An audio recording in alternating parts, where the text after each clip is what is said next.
बच्चों, स्वागत है आपका हमारे YouTube चैनल पे। मेरा नाम है गायत्री और हम जो बुक कवर कर रहे हैं वो है अकाउंटेंसी की क्लास 11 की डीके बुक। इसमें हमने थर्ड चैप्टर स्टार्ट किया था अकाउंटिंग प्रिंसिपल्स और इसके अंदर हमने कवर किया था meaning of accounting principle, nature plus इसकी नीड्स ऑफ अकाउंटिंग प्रिंसिपल्स की। ठीक है, और उसके बाद हमने देखा था कि कितने टाइप्स की होती हैं ये। ठीक, तो यहाँ पे हमने मेनली देखा था कि अकाउंटिंग कॉन्सेप्ट या अजम्पशन होती है या फिर अकाउंटिंग कन्वेंशन होते हैं। इसमें जो अकाउंटिंग कॉन्सेप्ट है ये हर फर्म को मानने कंपलसरी होते हैं और वहीं अकाउंटिंग कन्वेंशन क्या है, इसमें आप थोड़ी बहुत अपनी सूझबूझ से चेंजेस कर सकते हैं। तो हम देखेंगे कि अकाउंटिंग कॉन्सेप्ट्स कितने हैं और कैसे इनकी एक्सप्लेनेशन करनी है। ठीक है, सबसे पहला जो हमारे पास कॉन्सेप्ट है वो है going concern concept. Going concern concept क्या कहता है कि जो बिजनेस है, कभी भी जब हम स्टार्ट कर रहे हैं तो हमारे ये पता होना चाहिए कि हमारा जो बिजनेस है वो लॉन्ग टर्म के लिए है, शॉर्ट टर्म यानी कि 1 साल या 2 साल के लिए नहीं है बल्कि लंबे समय तक चलेगा। ठीक है, तो as per this concept it is assumed, ये माना जाता है that the business will continue to exist for a long period in the future, यानी फ्यूचर में हमारा बिजनेस लंबे समय तक चलेगा। ठीक है, नेक्स्ट है हमारे पास कंसिस्टेंसी कॉन्सेप्ट। कंसिस्टेंसी जो वर्ड है वो किस चीज से रिलेटेड है कि आप लगातार एक ही चीज में लगे हुए हैं। ठीक है, उसको कहते हैं हमारी कंसिस्टेंसी बने रहना। ठीक है, अगर हम रोज वीडियोस देख रहे हैं तो हमारी क्या हो जाती है, कंसिस्टेंसी बन जाती है। ठीक, तो यहाँ पे की कॉन्सेप्ट क्या कहते हैं कि जो अकाउंटिंग करने वाला जो पर्सन है, जो फर्म है, वो जो अकाउंटिंग प्रिंसिपल और मेथड अपनाएगी वो हर साल सिमिलर रहना चाहिए, अनचेंज रहना चाहिए, कंसिस्टेंट रहना चाहिए। ठीक है, यानी कि वो हर साल सेम अकाउंटिंग प्रिंसिपल और मेथड को अपना के अकाउंटिंग का प्रोसीजर पूरा करेगी। This concept state that accounting principles and method should remain consistent और unchanged from 1 year to another, यानी एक से दूसरे साल में कोई चेंज नहीं आना चाहिए अकाउंटिंग मेथड। ठीक है, देन है हमारे पास एक्रूअल कॉन्सेप्ट। अब एक्रूअल कॉन्सेप्ट क्या कहता है? एक्रूअल कॉन्सेप्ट कहता है कि जब भी हम बिजनेस ट्रांजैक्शन रिकॉर्ड करते हैं तो एक तो ये दोनों चीज पे अप्लाई होता है, रेवेन्यू पे भी और एक्सपेंस पे भी। हम जब रेवेन्यू रिकॉर्ड करेंगे तो हम उस तारीख को करेंगे जिस तारीख को हमने सेल्स करी है या सर्विस दी है, ना कि उस तारीख को करेंगे कि जिस दिन इस सर्विस देने के पैसे हमें मिलेंगे। ठीक है, मैंने आज मान लो किसी चीज सामान को बेचा, ठीक है, तो मैं आज रिकॉर्ड करूंगी, उसके पैसे मुझे चाहे महीने बाद मिले, 2 महीने बाद मिले, साल बाद मिले, तो मैं अगर आज काम कर रही हूँ तो आज रिकॉर्डिंग होगी। ठीक, ऐसे ही एक्सपेंस का भी है। एक्सपेंसेस के लिए क्या कहा गया है कि एक्सपेंसेस कब रिकॉर्ड किए जाएंगे, जब वो अकर हुए हैं, ना कि जब वो पे किए जा रहे हैं। मान लो मैंने आज कोई सर्विस ली है, ठीक, मैंने आज सर्विस ली है, पे मैं कर रही हूँ उसको कुछ समय बाद। अगर मैं कुछ समय बाद पे कर रही हूँ तो मैं उस तारीख पे नहीं रिकॉर्ड करूंगी जिस समय मैं पे कर रही हूँ, मैं उस तारीख पे रिकॉर्ड करूंगी जिस समय मैंने इसकी सर्विस ली है या मैंने इसका फायदा उठाया है। ठीक, तो accrual basis is used for recording of transaction, it applies equally to revenue and expense, यानी ये दोनों चीजों पे लागू किया जाता है, रिवेन्यू पे भी और एक्सपेंसेस पे भी। अब revenue is recorded when sales made और सर्विसेज आर रेंडर्ड। सिमिलर बात कही गई है कि सेल्स और जब सर्विस दी जाएगी तब रिकॉर्ड होगी और इसका कोई लेना देना नहीं है कि कैश कब रिसीव हुआ है। It is immaterial whether the cash is received और नॉट। देन एक्सपेंसेस के लिए क्या कहा गया है कि रिकॉर्डेड कब किए जाएंगे, in the accounting period in which they assist in earning the revenue, यानी जब वो रिवेन्यू जनरेट करने में हेल्प करेंगे उस समय वो रिकॉर्ड किए जाएंगे, ना कि तब जब वो पे किए जाएं। ठीक, नेक्स्ट हमारा जो कॉन्सेप्ट है वो है business entity concept. Business entity concept क्या कहता है कि जो बिजनेस है उसकी एक अपनी अलग पहचान है और उसके ओनर की, क्रेडिटर की, मैनेजर की या मैनेजमेंट की एक अलग पहचान है। According to this concept business is treated as a separate unit, ये एक सेपरेट यूनिट बन जाती है और यहाँ पे डिस्टिंक्ट है ओनर से, क्रेडिटर से, मैनेजर से या फिर मैनेजमेंट से या फिर किसी भी पार्टी से। ठीक, नेक्स्ट हमारे पास जो है वो है money measurement concept. Money measurement concept क्या कहता है? ये कहता है कि वही बिजनेस ट्रांजैक्शन रिकॉर्ड करी जा सकती हैं जिनको हम एक्सप्रेस कर सकते हैं मॉनेटरी टर्म्स में। ठीक है, मनी की टर्म में जो एक्सप्रेस कर सकते हैं सिर्फ उन्हीं को रिकॉर्ड करो। Only those business transaction and events are recorded in accounting which are capable of being expressed in term of money. Next है हमारे पास अकाउंटिंग पीरियड कॉन्सेप्ट। देखो, अकाउंटिंग पीरियड जनरली क्या होता है? 1 ईयर का होता है, 1 साल का होता है। पहले तो आप कह सकते हैं कि एक अपने तरीके से चलता था, पर अब क्या है कि इनकम टैक्स लॉ के अंदर अमेंडमेंट के थ्रू बताया गया है कि बिजनेस को कंपलसरी कर दिया गया है टू अडॉप्ट फाइनेंशियल ईयर। अब ये फाइनेंशियल ईयर क्या है? फाइनेंशियल ईयर हर साल के 1 अप्रैल को शुरू होता है और अगले साल के 31 मार्च को ये खत्म होता है। ठीक है, कैलेंडर ईयर में, और उसी के अकॉर्डिंग अकाउंटिंग एंट्री की जाती है और यही क्या कहलाता है? हमारा अकाउंटिंग पीरियड। ठीक, नेक्स्ट है हमारा कॉस्ट कॉन्सेप्ट। कॉस्ट कॉन्सेप्ट या हिस्टोरिकल कॉस्ट कॉन्सेप्ट क्या कहता है?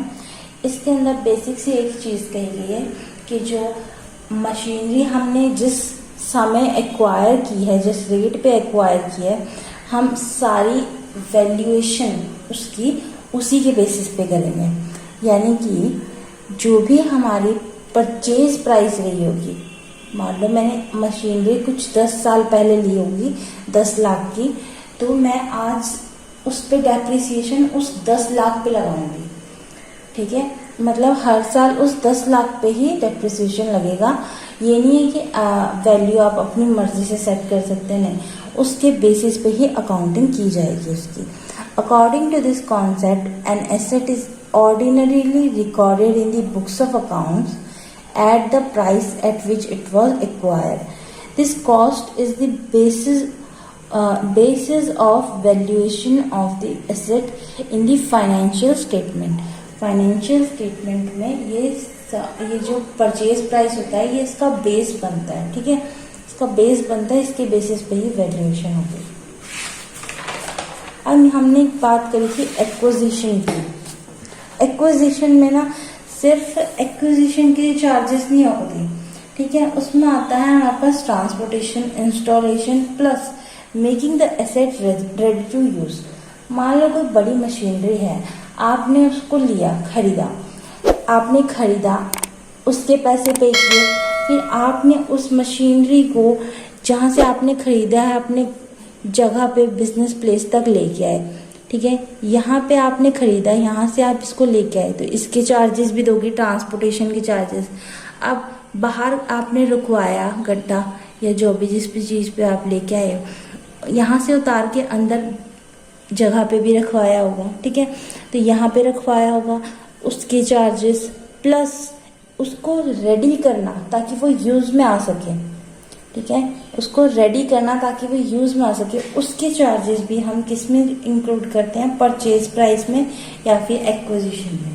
तो एज पर cost concept all asset are recorded in the books of account at their purchase price which include, जिसमें कि क्या क्या इंक्लूड होता है? Cost of acquisition, transportation, installation, making the asset ready to use. ठीक, 10 है हमारा डुअल एस्पेक्ट कॉन्सेप्ट। अब ये जो डुअल एस्पेक्ट कॉन्सेप्ट है ये सिंपली क्या कहता है कि एक खाते से पैसे आ रहे हैं तो एक खाते से पैसे जाएंगे भी। ठीक है, एक जगह से सामान बढ़ रहा है तो एक जगह से सामान कम होगा simply. According to this concept every business transaction affect at least 2 accounts. कम से कम 2 अकाउंट्स पर फर्क पड़ेगा ही पड़ेगा जब एक बिजनेस ट्रांजेक्शन होगी। ठीक, if one account is debited any other account must be credited. जब एक अकाउंट डेबिट हुआ है, एक अकाउंट में पैसे आए हैं या मान लीजिए किसी तरीके से सामान आया है तो दूसरे अकाउंट से सामान जाएगा। ठीक, this system is called double entry system. ये क्या कहलाता है? Double entry system. Now next हमारे पास है because of this concept two side of balance sheet are always equal. इसकी ही वजह से, ये डबल एस्पेक्ट कॉन्सेप्ट की वजह से, डबल एंट्री सिस्टम की वजह से हमारी जो बैलेंस शीट है वो हमेशा क्या रहती है? इक्वल रहती है। उसकी दोनों साइड्स, यानी एसेट साइड और लाइबिलिटी साइड इक्वल रहती है। ठीक है, डेबिट साइड और credit side. Then the following accounting equation will always hold good at any point of time. यानी कि ये जो अकाउंटिंग इक्वेशन है ये हमेशा एग्जिस्ट करेगी। कभी ऐसा नहीं होगा कि एसेट लाइबिलिटी प्लस कैपिटल के इक्वल ना हो। ठीक है, ये डेबिट साइड होगी और ये क्रेडिट साइड होगी, और हमेशा एसेट हमारे किसके इक्वल रहते हैं? Liabilities plus capital. ये एसेट लाइबिलिटी कैपिटल हमने पढ़ा था बेसिक अकाउंटिंग टर्म में। आप पहले 4 चैप्टर जरूर देखें, तभी आपको ये इजीली समझ आएगा। एसेट हम किसको कहते हैं वैसे? जो भी हमारे फिक्स्ड एसेट्स होते हैं। ठीक है, लाइबिलिटी जो हमें पेबल है, और कैपिटल जो ओनर पैसे बिजनेस के लिए लेके आया है। और सिंपली ये जो इक्वेशन बनी है यहाँ पे हमने कुछ नहीं किया है, कैपिटल यहाँ ले गए हैं और इधर से एसेट इधर ले आए हैं। ठीक है,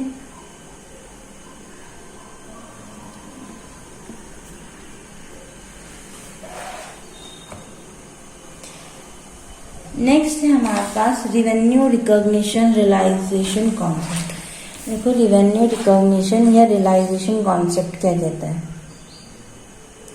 ये कहता है revenue is earned by sales of goods और बाय प्रोवाइडिंग सर्विसेज। पहली बात तो ये कह रहा है कि जो रिवेन्यू है वो सिर्फ कौन से पैसे हैं? जो हमारे पास गुड्स की सेल्स आए हैं या हमारे बिजनेस की जो सर्विसेज है वो प्रोवाइड करवा के आए हैं। ठीक, नेक्स्ट क्या कहता है?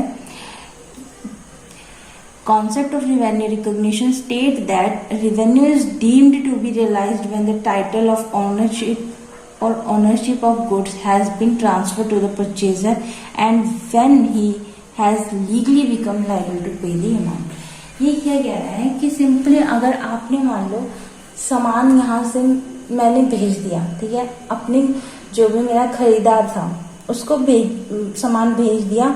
अब जब उसके पास ट्रांसफर ऑफ गुड्स हो गया है, सामान यहाँ से वहाँ जा चुका है, तो वो क्या हो गया? एक तरीके से लीगली लाइबल हो गया, प्लस उसके पास ओनरशिप चली गई गुड की, यानी कि गुड्स की हकदारी जो होती है वो वहाँ चली गई और वो लीगली क्या हो गया? लाइबल हो गया पे करने के लिए।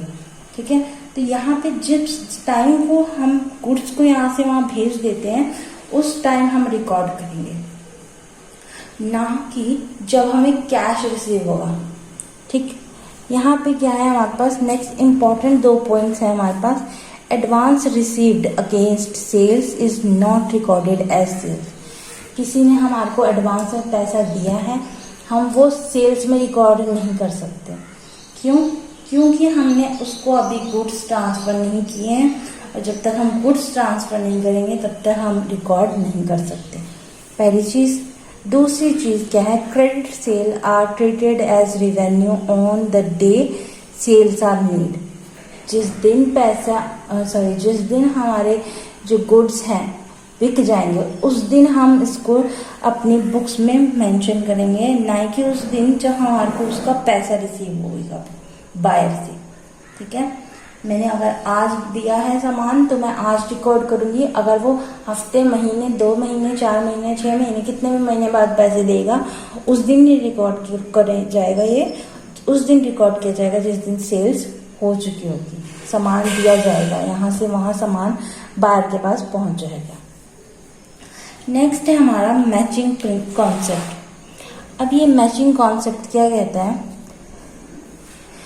कि जो नेट प्रॉफिट है बिजनेस का, बिजनेस ऑपरेशन का, all cost which are applicable to revenue of the period should be charge against that revenue. मतलब कि ये सिमिलर ही हमारा ये जो हमने अभी पढ़ा था एक्रूअल कॉन्सेप्ट, इसकी तरह बात करता है। क्या कहता है कि हमने जितना भी इस साल में रेवेन्यू जनरेट किया है,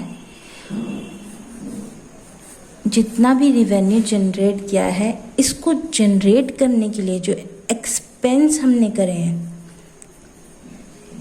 वो सारे इसके अगेंस्ट चार्ज करने पड़ेंगे। ठीक है, मेरे पास पैसा आया है तो मैं इसी पैसों में से अपने एक्सपेंस या अपनी कॉस्ट को चार्ज करूंगी, ये नहीं कि मैं इसको अलग कंसीडर करूंगी। ओके, नेक्स्ट है हमारे पास ऑब्जेक्टिविटी कॉन्सेप्ट। अब ये सिंपली कॉन्सेप्ट क्या कहता है हमारे को, ये कहता है कि जो भी अकाउंटेंट है या जो फर्म या बिजनेस है उसमें जो भी अकाउंटिंग की जा रही है वो बिल्कुल पर्सनल बायसनेस से परे होनी चाहिए। यानी मेरा कुछ फायदा हो रहा है नहीं हो रहा है, मुझे अपनी ईमानदारी रखनी है। ठीक, this concept require that a accounting transaction should be recorded in an objective manner free from personal bias और ईदर मैनेजमेंट और accountant who prepare the accounts. चाहे वो अकाउंटेंट है, मैनेजमेंट है, सबको अपना सोबर रहना है और जो पर्सनल बायसनेस है उससे हट के काम करना है। ठीक है, तो ये लास्ट हमारा था ऑब्जेक्टिविटी कॉन्सेप्ट। तो ये थे हमारे जो अकाउंटिंग कॉन्सेप्ट है या अकाउंटिंग प्रिंसिपल का पार्ट है एक तरीके से। आई होप यहाँ तक आपको समझ आया होगा। नेक्स्ट हम कंटिन्यू करेंगे अकाउंटिंग कन्वेंशंस के साथ। Thank you.